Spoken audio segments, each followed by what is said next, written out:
FR urgent. La Grande-Bretagne a menacé de raser 40 villes russes. La réponse de la Russie est foudroyante. Bonjour à tous, chers amis. Avant de commencer, je voudrais sincèrement vous demander de vous abonner à la chaîne. Votre abonnement contribue au développement de la chaîne. Ils l'ont dit comme si de rien n'était, mais la phrase a résonné comme un coup de tonnerre.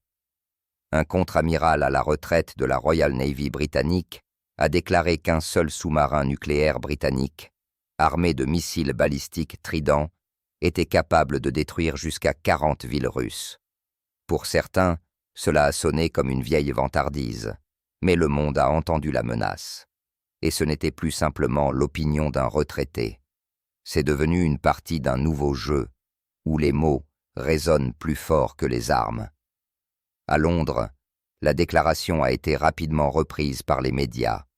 Certains l'ont qualifiée de rappel de la force de dissuasion, d'autres se sont ouvertement réjouis de l'occasion de montrer les dents à Moscou. Mais derrière la façade des grands mots, on sentait l'hystérie. La Grande-Bretagne, ayant perdu de son influence, tente maintenant de la reconquérir par les mots. Seulement, ces mots se sont avérés trop forts pour ne pas être remarqués à Moscou. La réaction de la Russie a été immédiate, bien que sans emphase excessive. Il n'y avait ni cri ni menace dans les communiqués officiels, juste une simple constatation des faits. Les forces de dissuasion stratégique sont en état d'alerte constant. Toute provocation recevra une réponse. Tout a été dit de manière extrêmement froide et professionnelle, et ce calme s'est avéré plus effrayant que n'importe quelle déclaration de représailles. Dans les coulisses, tout s'est déroulé selon un schéma bien rodé. Les analystes militaires ont commencé à analyser la déclaration de Perry, en soulignant les incohérences techniques, les exagérations, le fait que de tels mots sont plus de la rhétorique qu'un plan réel. Après tout, aucun sous-marin, même le plus moderne, n'est capable de lancer une telle opération sans l'approbation du gouvernement, surtout à une époque où chaque mouvement est enregistré par les satellites et les services de renseignement. Mais le fait est que cela a été dit ainsi. Avec défi, avec un calcul sur les faits. La presse britannique a continué à alimenter le sujet. Les journalistes ont écrit sur la dissuasion et la démonstration de puissance. Les politiciens ont commenté comme s'il s'agissait de protéger le monde. Seulement, personne n'a remarqué comment la rhétorique de la protection s'est transformée en un langage de menace. Et à ce moment-là, la réponse de Moscou est devenue non seulement une réaction, mais une leçon. La Russie n'a pas cherché à rivaliser en volume sonore. Elle a montré des actions. Dans les plus brefs délais, des vérifications des systèmes de contrôle et de l'état de préparation au combat ont été effectuées. Les chaînes de commandement de réserve ont été activées. Les algorithmes d'échange d'informations ont été mis en œuvre. Tout cela sans bruit, mais en mode de pleine responsabilité. Dans les cercles militaires, cela a été qualifié de réponse silencieuse. Aucune panique, seulement contrôle et confiance. Les politiciens occidentaux s'attendaient aux habituels mots durs, aux protestations diplomatiques, aux menaces de représailles. Mais Moscou a répondu différemment, calmement, méthodiquement, avec une logique froide. C'était la foudre, non pas un éclair d'émotion, mais une action précise et instantanée. Simultanément, dans l'espace public, des explications sur le fond ont commencé. Des experts russes à la télévision et dans les centres d'analyse ont expliqué. De telles déclarations font partie de la guerre psychologique. Le but n'est pas de lancer des missiles, mais d'effrayer le public. Lorsque l'économie est affaiblie, lorsque le pays perd de son influence, il ne reste plus que des mots forts. Et les mots forts sont une arme de désespoir. Moscou a misé sur le professionnalisme. Pas une seule émotion, pas une seule réplique irréfléchie. Seulement des faits. Le système de dissuasion stratégique est à plusieurs niveaux. Il est impossible de le neutraliser avec un seul sous-marin. Toute agression sera stoppée en vol. Chaque frappe provoquera une réponse dont ni l'Atlantique ni la perfide Albion ne pourront sauver. C'était la vraie réponse. Froide, précise, assurée, sans slogan, sans colère, mais avec une compréhension de l'équation de sécurité. Elle ne se résout pas avec des mots. Pendant ce temps, en Occident, des disputes ont commencé. Certains ont dit que l'amiral avait simplement exagéré, d'autres que c'était un test de la réaction de la Russie. Mais la réaction a montré exactement ce qui était attendu. Moscou ne permettra pas qu'on lui parle en termes d'ultimatum.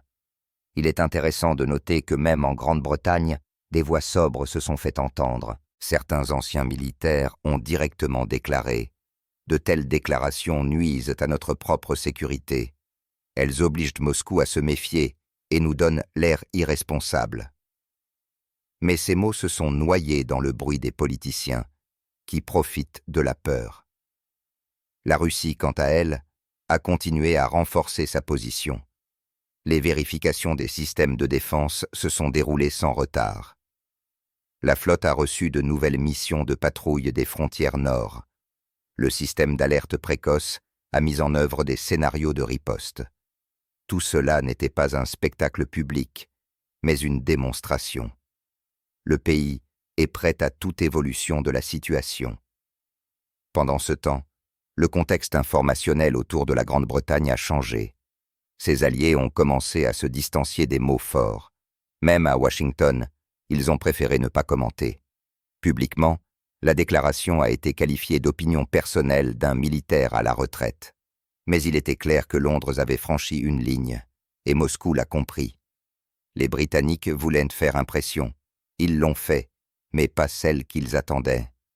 Maintenant, ils n'apparaissent pas comme forts, mais comme nerveux.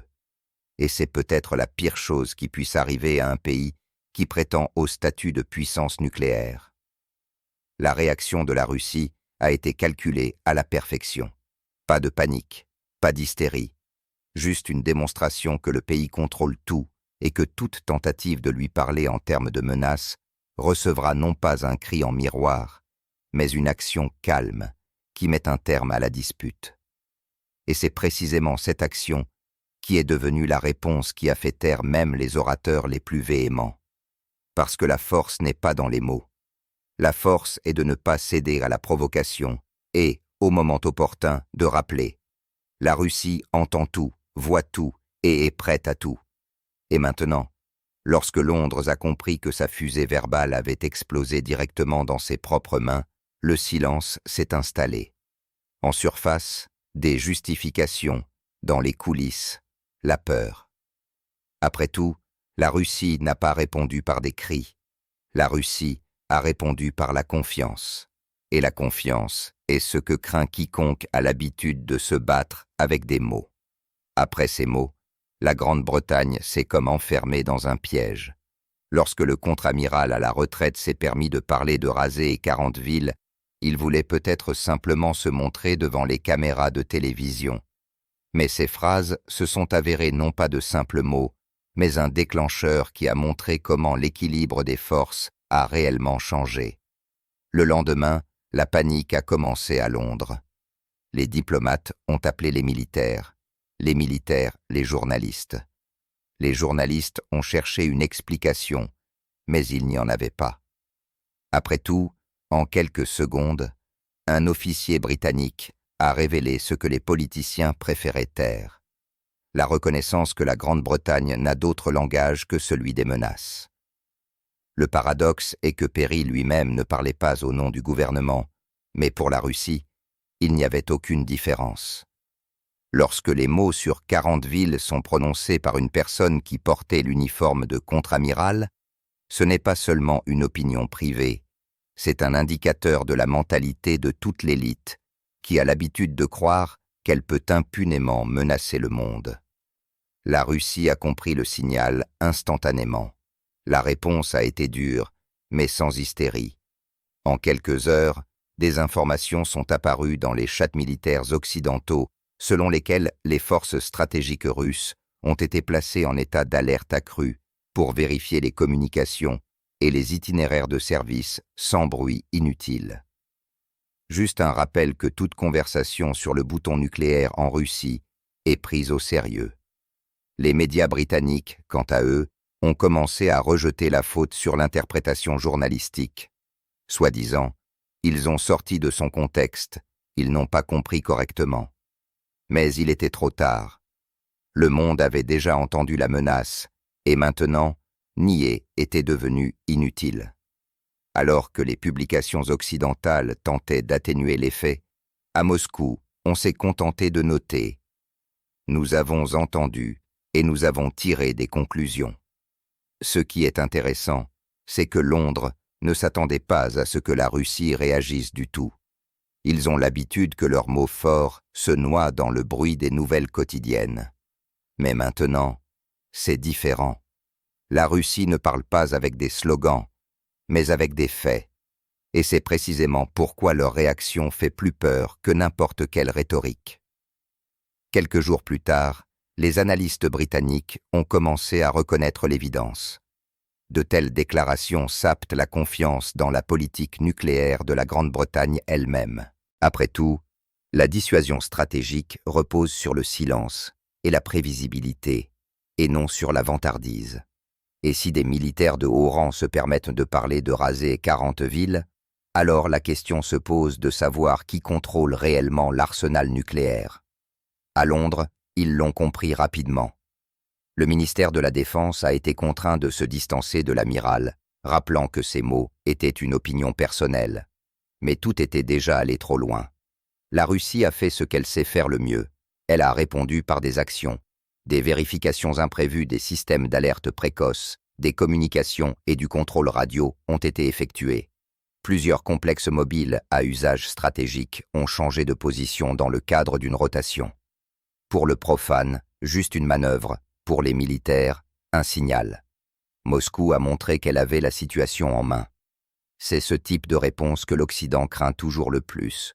Sans cris, sans hystérie, sans déclaration de vengeance. Seulement le mouvement silencieux de systèmes qui n'agissent jamais par hasard. La presse britannique a d'abord ri, puis s'est tue. Quand il est devenu clair que la Russie ne participerait pas au spectacle, l'ambiance a changé.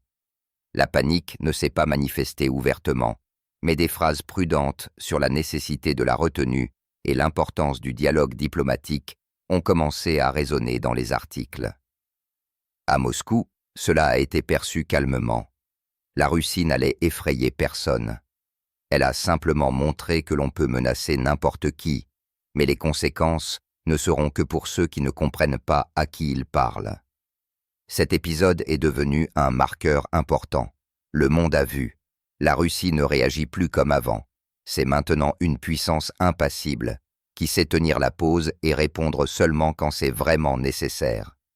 Pendant que les généraux britanniques essayaient de se justifier, la Russie a mené une série d'exercices, démontrant la coordination de toutes les composantes de ses forces. Pour un observateur extérieur, un travail de routine normal, mais pour ceux qui connaissent la logique militaire, il était clair. C'est la vraie réponse, celle qui ne nécessite pas de mots. Et maintenant, quant à Londres, ils discutent des conséquences de la déclaration de l'amiral, plus personne ne rit. Après tout, ils ont compris qu'on ne peut pas parler à la Russie avec un langage de menace. La Russie ne discute pas. Elle tire simplement des conclusions et les tire rapidement. L'Occident a une fois de plus vu que la Russie ne cède pas à l'intimidation. Toute menace prononcée avec un accent britannique sera désormais perçue comme une faiblesse et non comme une force.